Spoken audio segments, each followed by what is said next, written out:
Hai, Assalamualaikum. So ada yang tanya, jus Asma Gold ni umur berapa tahun boleh apa kata try kan? Okay, selalunya Zu akan advise yang 3 tahun ke atas baru boleh consume jus Asma Gold ni lah. So basically jus Asma Gold ni dia macam set pelengkap kepada minyak. Contoh kalau kita dah buat sapuan minyak herba asma tu kan, and then kita boleh lah gunakan jus Asma Gold ni pula untuk orang kata apa, makanan dalaman lah. Macam Zu untuk anak-anak biasanya Zu akan guna untuk batuk kahak. Macam Zu suka makan pula time Zu sakit tekak.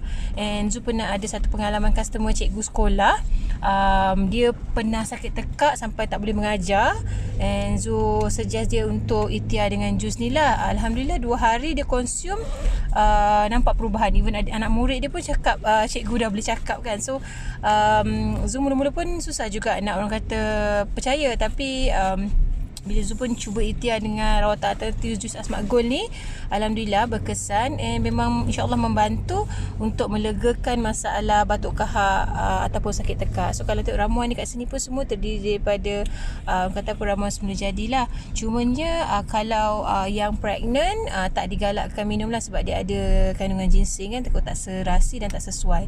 So kalau yang 3 tahun ke atas yang mungkin ada masalah batuk kahak sampai tekak sakit kan, bengkak pun boleh insyaAllah boleh ikhtiar dengan jus Asma Gold ni bersama dengan sapuan minyak herba asma. Alright, Assalamualaikum.